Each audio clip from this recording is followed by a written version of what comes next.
All right, Henry, thank you so much for coming on the show today. For those who are tuning in, Henry DeVries is head of Indie Books International. They help agency owners write books to help kind of build authority.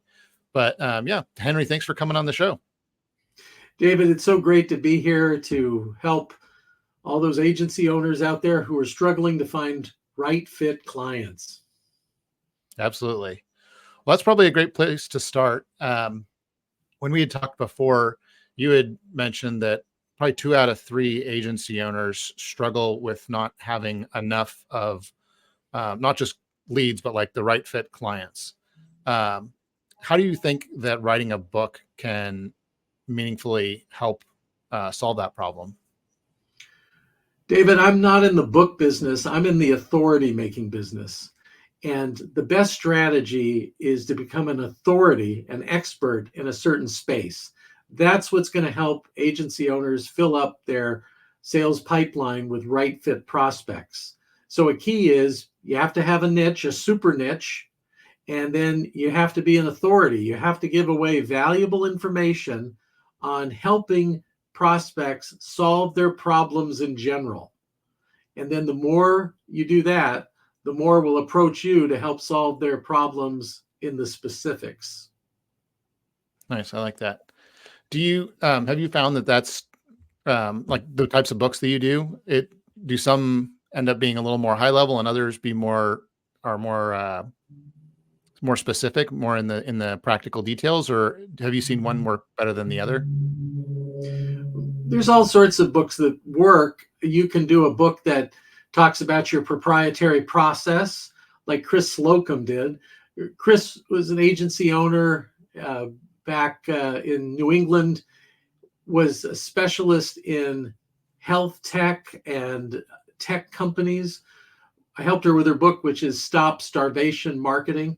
And in the book, I helped her create a proprietary process. We named it the Tower of Power. And we named the book Stop Starvation Marketing because that's what a lot of health tech and IT companies do. It was funny.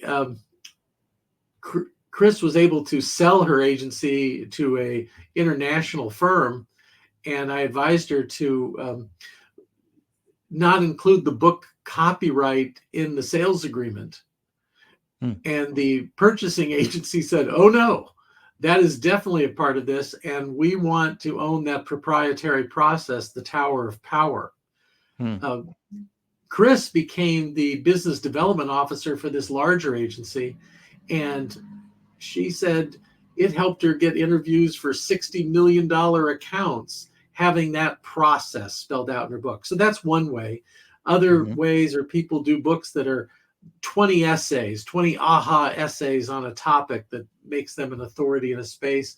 And a third way is they do a fable or a fictional tale about the biggest problem that people in that niche have and how to solve it. And they do that because human brains are hardwired for stories.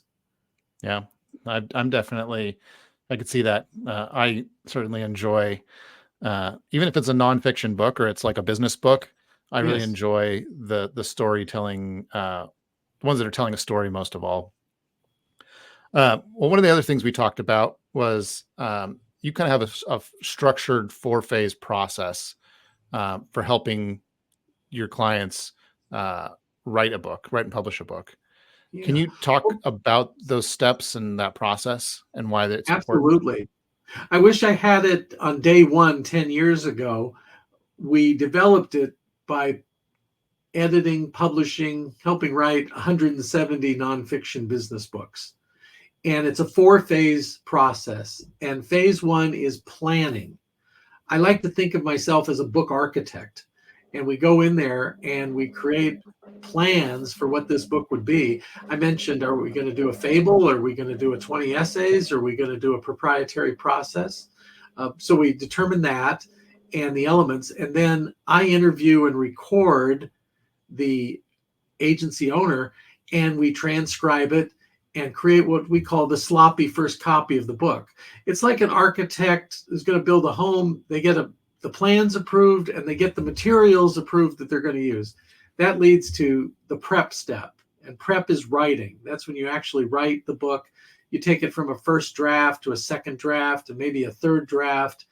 And you want to create a book that is going to position the author as an authority expert in their field. And it's also a book that they're proud of. That's my prime directive. If they're not proud of that book, how are they going to get other people to love the book? And that's going to be the author's job. The third step is publishing the book. And this requires a team of editors to go over the book, make sure it's as professional as possible, design the cover, design the interior, proof the book, get it produced, get it put up on Amazon and all the ebook websites. And that's publication. Now we have a motto here that publishing the book is the starting line, not the finish line, because it's the promotion step, what happens after the book is released. Some books aren't released, they escape, and the author doesn't do anything.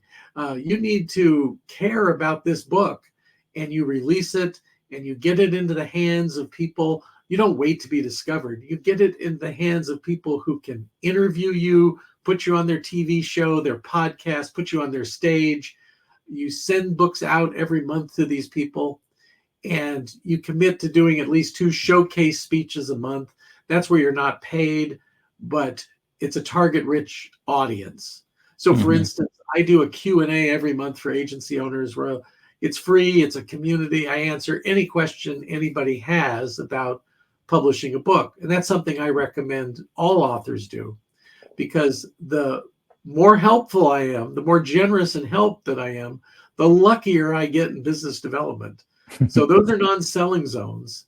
But when people know that you care and they're impressed by what you know in that space and your willingness to give it away, they're attracted to work with you.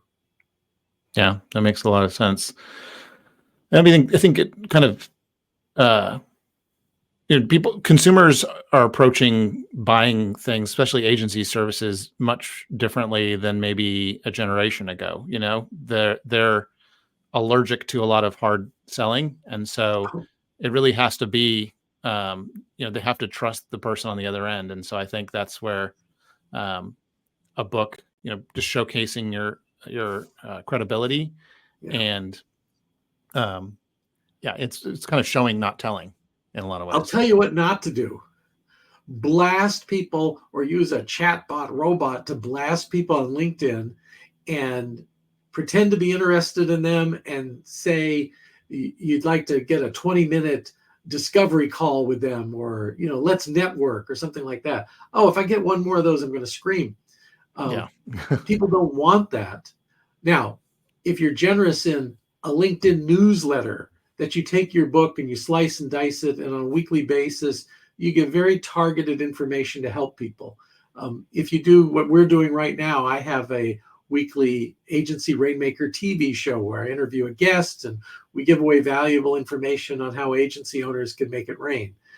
The more of those things that you do, the more attractive you are, and it positions you as an authority. Yeah, absolutely.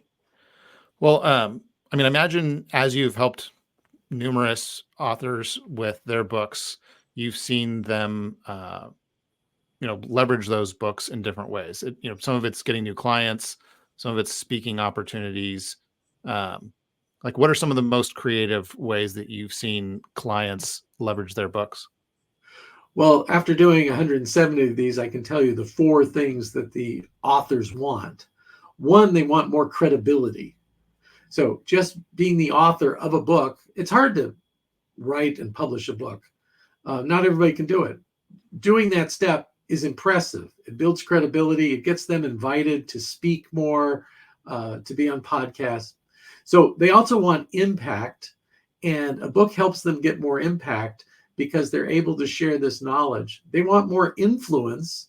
And I'll tell you, as a meeting planner and at the University of California, San Diego, I was in charge of public programs and would book speakers all the time. And if somebody was an author, it was just so much easier to book them as a speaker and shine a spotlight on their work rather than somebody who was opinionated, but they hadn't written it down anywhere, or they do Yeah. a podcast or something. Nothing against podcasts, but if that's the only thing you do, you need more to be an authority. And then the final thing that they want is a path and a plan for more clients. So how do you leverage the book for clients? Here's how you leverage it. You are going to impact more people by talking about your book than having them read the book. So that means you need to get on people's stages. You need to put on your own events on to have on YouTube, and also to put them on Zoom so people can attend live. You need to do things where you're interviewed and people can experience you and your wisdom and your expertise. And then I always encourage people to do, and I'll demonstrate here, but this is serious. If somebody is serious about doing a book, they can have a book chat with my associate editor or me or both of us, and they're non-selling zones, and we'll strategize with them. I have classes I do. If someone seems serious, I will comp them into my 2-hour class about the 7 questions an author has to answer before they write a book. So that's what you need to do. And then I'll give a quick formula for when you talk to people to be helpful. Mm-hmm. So number 1, don't sell. Number 2, be helpful. 3, follow this agenda. 1, ask them what their goals are and listen. And then 2, help them uncover hidden assets they have. And that's not money or diamonds or bank accounts or anything like that. The hidden assets are their intellectual property. Have they written articles on this, blogs? Have they spoken? Whatever it is, what are their assets? 3, ask them what their roadblocks are. Don't tell them what their roadblocks are. Ask them and listen. That's why I'm able to say, after 1,000 interviews, I know these 4 things come up over and over again about credibility, impact, influence, and clients.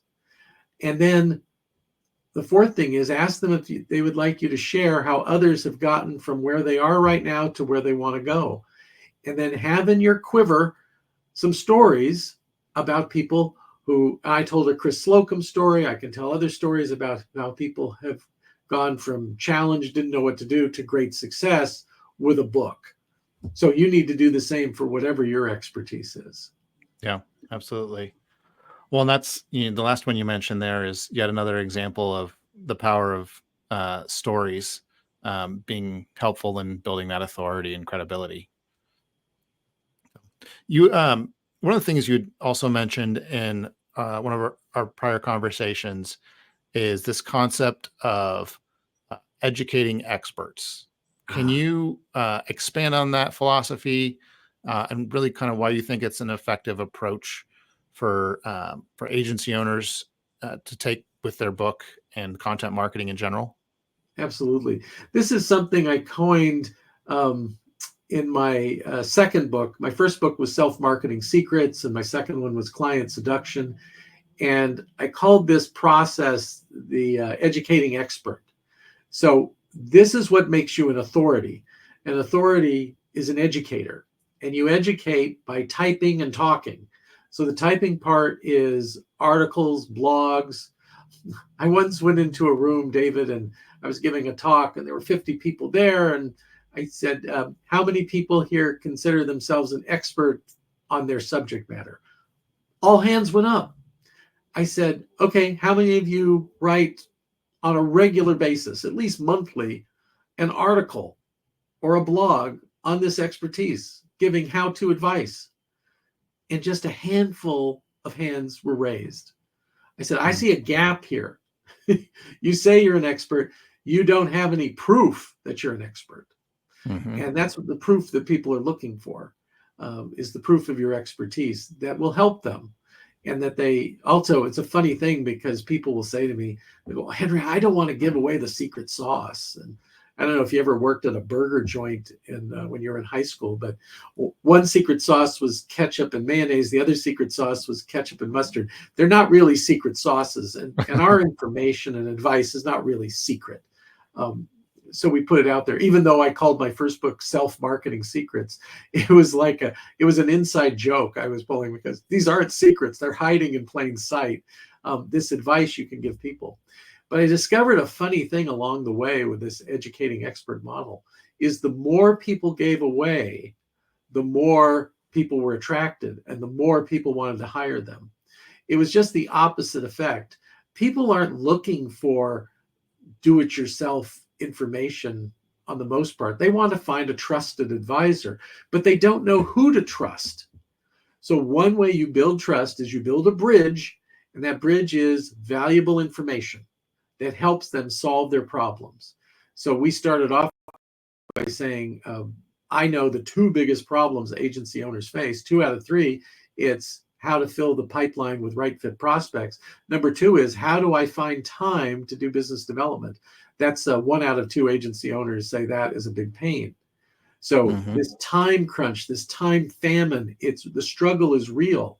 So we have to make doing a book and getting this out there easy, and a system and a process that's repeatable, that people can have success with, and that also takes the least amount of their time to get the maximum result. Also, someone down south called it the leastest with the mostest. You want to do the leastest and get the mostest out of the process. Yeah, absolutely.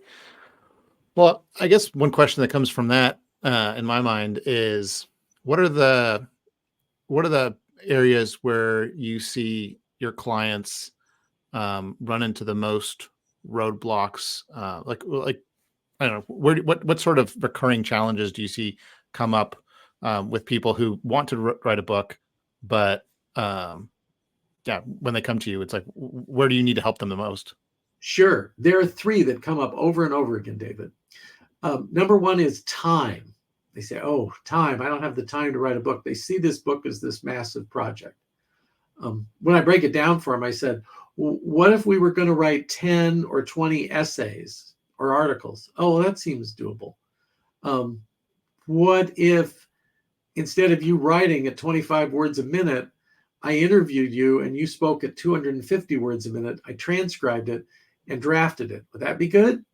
Yes. So that's how to get over the time. The second thing is money. Everybody about money. And I said, well, actually, it's a range. It can go from just taking advice, doing this on your own for free, which I also call the misery approach, or you can get help from someone who's been down the road many times to make the learning curve quicker, not let you make a mistake. The third one is, and I call it knowledge, a problem with knowledge. You don't know what you don't know. You don't know about the process, but they don't know how to save time. They don't know shortcuts on the money. One of the raps on us is people will say, well, what's the catch? Because you charge less than other people who aren't as good as you. And I don't get that. Well, it's because we're very efficient in the process, and we know to boost the ROI, we need to keep the investment as low as possible. Now, I'm not saying it's free, but we do everything from free classes all the way up to some people pay us $40,000 to prepare the book, plan it first, prepare it, publish it, and then promote it so that they're attracting clients. Those people are trading time. They're getting time for money. And that's the whole thing. We'll also show them other ways where you don't need us, but you might need some help to get this done. I think it's malpractice for an agency owner to be spending their time doing something that they can hire somebody at $20 an hour for. And now with AI, you can do it a lot less. And we're really looking, and I've been writing about offshoring and getting people, there are great people in Europe, in South America, in Asia, who can work for you, do great work at a fraction of what people are paying in the United States. So there's just, if you had that knowledge of how to do it and how to do it the right way. See, that's the thing about knowledge. Knowledge gives you confidence. If you lack knowledge, you lack confidence. So once you know how to do something, even finding the money to invest in a book, we'll show people that there are 10 different ways you can find the money you need to invest in a book. We don't think most people have $30,000 to $40,000 sitting there in a pile in their room. You're going, what am I going to do with this money? That's not the reality. But the reality is you can find the money if it's an investment and you can get a return on investment. So I hope that's going to prompt you to ask me the return on investment question. Yeah. Well, actually, yeah, it was, I mean, talking about the money is always going to kind of head that direction. So I was going to ask, when people think about, oh, I might be investing up to $40,000, on the high end. What have you seen in terms of return on investment from clients? Sure. If I'm having fun when people ask that question, I'll say, why do you think we've been in business 10 years and 170 authors so far, and people pay us $30,000 to $40,000? Why do you think they do that? And the answer usually will be, because it works. So you're absolutely right. So, but I didn't leave it to chance. We've studied it, and we have found that the return on investment is 4 to 20 times what people put in if they follow our process and follow our promotion process. And I have people who are on record and have put it in writing. We'll talk to people that they have made $1 million as a result of the book we've done together. So they get that, and 4 to 20x, if you put it in percents, that's 400 to 2,000%. So let's say you put 40,000, I'll go on the high end, 40,000 in, well, you should be getting 160,000 all the way up to 800,000 or more in this.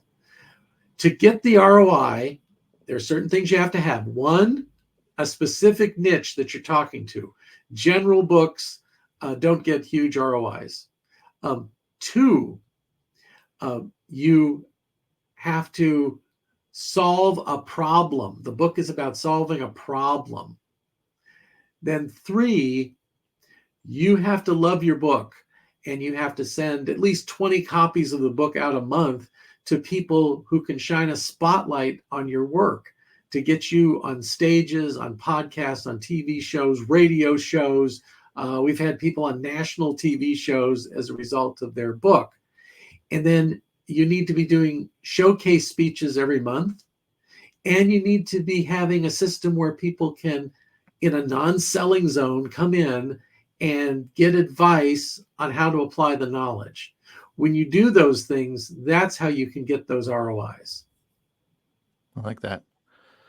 Well, one thought or one question that has come to mind as you're talking is, I imagine there's some folks who want to write a book, but they're not necessarily confident that they have kind of like that strong idea, that's kind of the pillar of the book. I think you mentioned a little bit earlier on about how you help them kind of like suss out like their unique process, things like that. Can you talk a little bit about how, like what it looks like to try to, I'm going to give people confidence that they have a process? And may I make a gift, a $365 gift to the people who are listening to us? Yeah. Okay. So if they want this gift, this scholarship, they're going to have to email me, henry@indiebooksintl.com. They need to mention your name and your show, and I will give them a $365 scholarship into the class. I do a virtual online class 7 times a year. It's 2 hours. The next one's coming up. Let me check the calendar. December 4th, 9 to 11 a.m. Pacific time. And it's the 7 questions you have to answer before you write the book. Question 1 is, who is the book for? So that comes back to that having a niche, as they say in Canada, a niche. We don't even know how to say it. Most people can't commit to it. They're afraid of the niche.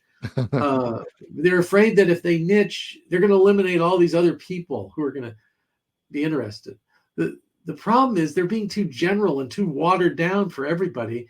You want to be intense to a certain group of people, and you're going to be more intensely interesting to them. Mine is agency owners with small to mid-sized agencies. So they have 5 to 200 employees. They've got an average annual billings of 10 million. There are 8,000 of these in the United States. These are my people. Who are your people? So you go after that niche. Then the second thing is what problem are you solving? I know with my book, Marketing with a Book for Agency Owners, if you buy a copy, I'll sign it. If you buy 2, I'll come to your house and read it to you. This is all about how to write a book to find new clients now. How writing a book and doing these things that I'm talking about attracts right fit clients to you like magic, but it's not magic. It's more like magnetism, and magnets aren't magic too. Sorry if I'm ruining anybody's day there. So the book attracts people if you're solving a problem. And then the third thing is you have to know why it matters to them. And I ask my authors to do this crazy thing. I want them to interview at least 9 suspects, people they suspect would be in that group. So I've interviewed many more, and I record my interviews on Zoom, and I look for the language that these people use. So I interviewed agency owners about their worries, their frustrations, their concerns on rainmaking, making it rain, building it, bringing in these right fit prospects. And if you're an agency owner, you know that there's always this hidden fear that they're not going to show up anymore. The prospects and clients aren't going to show up anymore. And then what are you going to do? And you're going to look bad. So that fear is always there. That fear never sleeps. So I address that and say, you're going to have a proactive system. You're not going to spray and pray anymore. You're not going to wait for the phone to ring or the email to pop into your box or some referral to happen. Those are all good, but you're going to be proactive in you're going to take a stand with this book. Oh, I also tell people I don't see a book in your future. I see books in your future. If you're going to be an authority, an expert, you're not one and done on a book. And you're not writing this huge, thick book. I said I've done 17 books. I've done 17 thin books because people don't like to read, but they'll skim on an airplane from tarmac to tarmac. You can take one of my books and go, oh, I got it. I got what this person's about. Let me have a conversation with them. Mm-hmm. Okay, that's what you want. You're not trying to write this definitive thump value book with and no offense to John Kremer, who wrote 1,001 Ways to Market Your Books. This is not what I wrote. I wrote Marketing with a Book. He wrote 1,001 Ways to Market with Your Books. This is the problem. There are 1,001 ways. This book is like 800 pages. It's not a book to read. It's a weapon to have in your bedroom to kill a burglar with if they come in. It's you don't want that book. You want a book that they can read and go, this person's an authority. This person's an expert. We need to talk to them. It's a conversation. It all starts with a conversation. Matter of fact, that's one of my lines that I advise people to use in LinkedIn. If you would be open to looking at my LinkedIn profile, I'd appreciate that. If you'd be open to having a conversation, I'd appreciate that. Or if you'd be open to a conversation, that'd be great. If is a soft knock at the door. It's different than, oh, David, let me go off on LinkedIn. I don't know who's teaching this stuff, but this one person contacted me. Well, I've read your profile. I'd like to be your life coach. Let's have a phone call. Like, wow, usually you need to buy me dinner and take me dancing before you get to be my life coach. That was a pretty direct ask. It was like, that's a whole, there was an old this is old time vaudeville routine about a guy who was a duck salesman, and all he did was ask everybody, "Do you want to buy a duck? Do you want to buy a duck?" Well, if you do that, I had a job like that in college. It was selling magazines over the phone, and I called people and said, "Do you want to subscribe to TV Guide?" Gen Zers, there used to be this magazine for people to tell them what was on TV. Yeah, I don't need that anymore. But that was my job to help me put through college. And it was, how quick could I say, "Do you want to subscribe to TV Guide?" Because there are people out there who say, "Well, yes, I do." But I never talked to anybody into subscribing. Oh, great. And it'll help the Boys and Girls Club in your neighborhood. We gave a donation to the Boys and Girls Club for every subscription. So you don't want to be that, do you want to buy a duck? Do you want to subscribe to the TV Guide kind of person? An authority never sells. They get approached. They'll have conversations. If your problem interests them, then they might tell you how you could work together if you ask. When I had those calls with people, somebody taught me, right? And at the end of the call, you say, "Would you like to know how I work with people like you?" And I thanked him for his advice and then cut that out of the script. I just say, "Are there any questions?" Yeah. And if they say, "Well, how does it work to work with you? Or how much does it cost? Or does it come in red?" Or whatever question they ask. Well, then you answer them. But I never answer an unasked question on a lead generation conversation. Yeah, absolutely. People want to feel heard and not like talked at. And I think a lot of times what happens is people get talked at with a lot of those conversations. And it's like, the wall goes up immediately after they're um, being pitched at or, talked at. So just being somebody who actively listens and even like repeats back what they've heard and is like kind of summarizing and making sure that they're hearing it correctly. I feel like you get a lot further that way.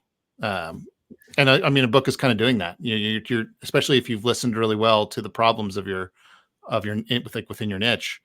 A good chunk of the book is probably summarizing and recapitulating the challenges that they know very well internally. This might be surprising, a startling statistic. I have a market research background, and we found out we could get more information with 9 depth interviews than we could doing 9 focus groups with 10 people in each one. Actually, just asking 9 people and going in depth will give you the valuable information you need. Wouldn't hurt to do 1,000 like I've done. But I found out after the first couple of hundred, the numbers never changed. It was, it was just reinforcing the same things. The other problems that come up, people, one, they feel like a well-kept secret. If only people knew more about them, they feel an awareness problem. A second problem is they don't have enough right fit prospects in the pipeline. The pipeline is dry. And then the third one was they don't have a proactive system. I'm writing now about exit strategies for agencies. And one of the things is you have to have a proactive system. If you want to sell your agency one day, the future buyer wants to see it just wasn't your relationships that created the business. They want to see that, oh, there was a process here. They followed something. Like the Chris Slocum story, they became very attractive because the book outlined the whole process. So I think how much did that book bring in? Well, we can say it's well over $1 million because it sold one international agency to buy this agency. But there's a lot more that it's generated too. Absolutely. Well, Henry, it's been awesome having you on here. I feel like I've learned a lot about kind of how you can leverage a book to help kind of create new business for your agency. For folks who are tuning in and they'd love to kind of dig in a little bit deeper, maybe hop on a call with you, what's the best way for them to follow up with you? Sure. An email to Henry at indie, INDIE, books, BOOKS, INTL.com. That's short for international. They can also go to Indie Books International, INTL.com. And under events, it has the events. There's things on there to ask for a book chat. That's what I call the non-selling zone call. And my associate editor, Devin, handles a lot of those because her schedule is more open than I, and then I handle some, or if she thinks it needs to kick to me, she'll kick it to me and give me the breakdown and the briefing on it so we can get right to action on the call. So those are two ways. And then I do a monthly Q&A every month at usually it's around the first Tuesday of the month, like we're coming up on one December 3rd from 10 to 11 a.m. Pacific. And I'll have a guest for a few minutes, and then it's an open forum. You can ask me any question about planning a book, preparing a book, publishing a book, promoting a book that you want. And you meet other agency people and marketing consultants and owners on the call. So it's a new topic and a new discussion every month, and no cost. Welcome to have people. Yeah. Well, if you're listening in and you just heard those options, I would definitely check out his website and try to follow up that way. Well, thanks again, Henry, for coming on the show. I'm excited to get this knowledge in more people's hands. And yeah, thanks for coming on. David Hose, it was an honor to be here. And I applaud you and your fine work that you do to help agency owners. You're doing the Lord's work, David. Keep up. Keep at it. Okay. Awesome. Thanks so much. Bye-bye. Bye-bye.